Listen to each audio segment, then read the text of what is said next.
हे future officers, क्या हाल चाल। मैं हूं आपकी दोस्त, आपकी मेंटोर, और आज मैं आपके लिए लाई हूं इंडियन पॉलिटी के धमाकेदार एमसीक्यूज जो सीधे एसएससी, सीजीएल और यूपीएससी के पिछले सालों के पेपर से उठाए गए हैं। तो अगर आप इन एग्जाम्स की तैयारी कर रहे हो तो ये वीडियो आपके लिए एक गोल्ड माइन होने वाली है।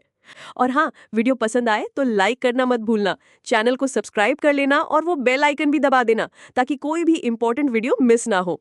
चलो बिना किसी देरी के शुरू करते हैं हमारा आज का पॉलिटी का दंगल। चलो, पहला सवाल स्क्रीन पे ऑप्शंस है, ध्यान से देखो और जवाब दो। सोचो सोचो, इलेक्शन की शुरुआत कहां से हुई थी, क्या लगता है? और इसका सही जवाब है इंडियन काउंसिल्स एक्ट 1892। इस एक्ट ने इनडायरेक्ट इलेक्शन का कॉन्सेप्ट इंट्रोड्यूस किया था। पहला विकेट गिर गया है क्या? सवाल नंबर 2, ध्यान से पढ़ना। डायरकी, ये शब्द सुनते ही कौन सा एक्ट याद आता है? The correct answer is government of India act 1919। ये तो सबको पता होना चाहिए। ऑप्शंस आपकी स्क्रीन पर।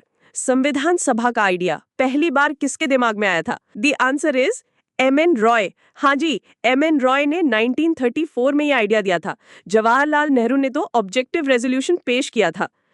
क्वेश्चन नंबर 4, ये तो हमारे संविधान के आर्किटेक्ट से जुड़ा है। ऑप्शंस देखो, ड्राफ्टिंग कमेटी के हेड कौन थे? सोचो सोचो, इनका नाम तो सुनते ही रिस्पेक्ट आ जाती है। The right answer is doctor B.R. Ambedkar. इन्हें father of the Indian constitution भी कहा जाता है। डॉक्टर राजेंद्र प्रसाद तो कॉन्स्टिट्यूएंट असेंबली के प्रेसिडेंट थे। प्रियम्बल का बेस क्या था? कोई रेजोल्यूशन याद आ रहा है? The correct option is objective resolution drafted by Jawaharlal Nehru. Nehru ji ने ये रेजोल्यूशन 13 दिसंबर 1946 को कॉन्स्टिट्यूएंट असेंबली में पेश किया था। चलो अब थोड़ा ट्रिकी सवाल। क्वेश्चन नंबर 6, ऑप्शंस आपकी स्क्रीन पर है। कौन सा शब्द बाद में ऐड किया गया? सोचो, वो फेमस अमेंडमेंट याद करो। And the answer is socialist. और हाँ, सेक्युलर भी बाद में ऐड हुआ था 42nd अमेंडमेंट एक्ट 1976 से। इस अमेंडमेंट को मिनी कॉन्स्टिट्यूशन भी कहते हैं। सॉवरेन और रिपब्लिक तो ओरिजिनल टर्म्स थे। क्वेश्चन नंबर 7, बोरोड फीचर्स से। फंडामेंटल ड्यूटीज ये हमने कहां से उठाए? The right answer is USSR, यानी कि रशिया। सरदार स्वर्ण सिंह कमेटी की रिकमेंडेशन पर ऐड किए गए थे। यूएसए से तो फंडामेंटल राइट्स लिए हैं। अब बात करते हैं फंडामेंटल राइट्स की। हमारे अधिकार कौन से पार्ट में है? ये तो सबको पता होना चाहिए। The answer is part 3। Part 3 को मैग्ना कार्टा ऑफ इंडिया भी कहते हैं। पार्ट 4 में डीपीएसपी है। Question number 9, right to equality. Option screen पे है। इक्वालिटी, बराबरी, कौन से आर्टिकल्स इसके बारे में बात करते हैं? The correct answer is articles 14 to 18। Articles 19 to 22 तो राइट टू फ्रीडम से रिलेटेड है। और अब क्वेश्चन नंबर 10, हमारे अधिकारों का गार्डियन। अगर राइट्स वायलेट हो तो कहां जाओगे? वो हार्ट एंड सोल वाला आर्टिकल याद है? The answer is article 32। Doctor Ambedkar ने इसे कॉन्स्टिट्यूशन का हार्ट एंड सोल कहा था। चलो अब थोड़ा स्पीड बढ़ाते हैं। हमारे राइट्स का रखवाला कौन, सरकार या court? The answer is supreme court. DPSP ये हमने कहां से कॉपी पेस्ट किया है?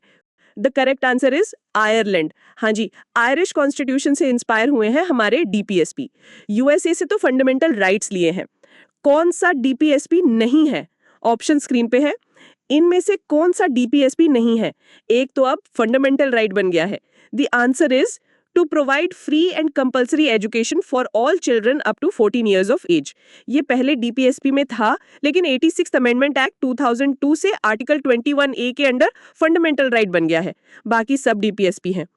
क्वेश्चन नंबर 14, फंडामेंटल ड्यूटीज की गिनती। टोटल कितनी ड्यूटीज है हमारी? The correct answer is 11। Originally 10 थी, 86th अमेंडमेंट से एक और ऐड हुई। और अब क्वेश्चन नंबर 15, प्रेसिडेंट के इलेक्शन से जुड़ा है। प्रेसिडेंट का इलेक्शन थोड़ा कॉम्प्लेक्स प्रोसेस है। कौन कौन वोट करता है? The answer is members of an electoral college consisting of elected members of both the houses of parliament and elected members of the legislative assemblies of the states. और हाँ, 70th amendment से दिल्ली और पुडुचेरी की assembly के elected members भी vote करते हैं। तो अब तो ऑप्शन डी भी टेक्निकली सही हो सकता है, but C is the most commonly accepted answer in exams if D is not fully qualified. Let's stick to C for now, keeping the classic exam pattern in mind. कैसा चल रहा है score? अभी तक कितने सही किए? कमेंट सेक्शन में जरूर बताना। अगर थोड़ा मुश्किल लग रहा है तो टेंशन मत लो, ये बस प्रैक्टिस है। Practice makes perfect, right? चलो आगे बढ़ते हैं।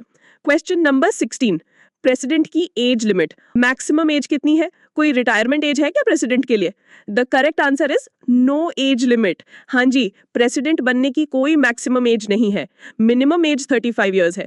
जब तक फिट हो तब तक president.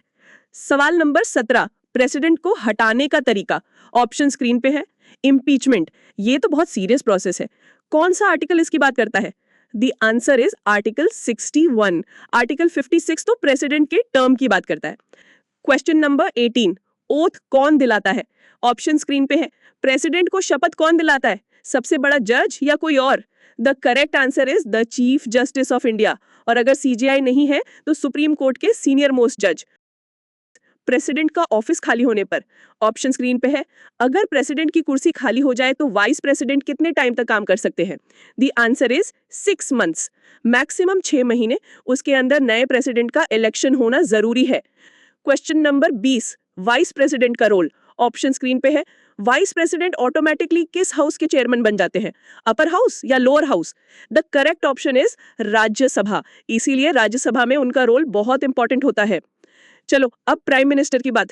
Question number 21, option screen पे है। Appointed by the president, president generally majority party के लीडर को पीएम अपॉइंट करते हैं। सवाल नंबर 22, काउंसिल ऑफ मिनिस्टर्स की रिस्पॉन्सिबिलिटी। ऑप्शन स्क्रीन पे है। मिनिस्टर्स की टीम किसके लिए अकाउंटेबल है? प्रेसिडेंट के लिए या लोकसभा के लिए? The correct answer is Lok Sabha. Collective responsibility का मतलब है स्विम टुगेदर और सिंक टुगेदर। एक भी मिनिस्टर के खिलाफ नो कॉन्फिडेंस मोशन पास हुआ तो पूरी काउंसिल ऑफ मिनिस्टर्स को रिजाइन करना पड़ता है। क्वेश्चन नंबर 23, लोकसभा मेंबर बनने की मिनिमम एज। लोकसभा में जाने के लिए कितने साल का होना जरूरी है? वोट देने की एज से ज्यादा है? The answer is 25 years. Rajya Sabha के लिए 30 साल। क्वेश्चन नंबर 24, राज्यसभा मेंबर की एज। ऑप्शन स्क्रीन पे है। Rajya Sabha upper house, the correct answer is 30 years. हाँ जी। लोकसभा की मैक्सिमम स्ट्रेंथ, ऑप्शन स्क्रीन पे है। लोकसभा में कितने मेंबर हो सकते हैं मैक्सिमम? ये नंबर याद रखना इंपॉर्टेंट है। The answer is 550। अपना फाइनल स्कोर कमेंट सेक्शन में जरूर शेयर करना, मुझे देखना है कितने क्वेश्चंस आपने सही किए। अगर आपको ये वीडियो पसंद आया तो प्लीज इसे लाइक करें, अपने दोस्तों के साथ शेयर करें और हाँ, चैनल को सब्सक्राइब करना मत भूलना, ताकि ऐसे ही मजेदार और इन्फॉर्मेटिव वीडियोस आप तक पहुंचते रहें। मिलते हैं अगले वीडियो में, तब तक के लिए पढ़ते रहो, आगे बढ़ते रहो और हाँ, अपने ड्रीम्स को चेज करते रहो। जय हिंद।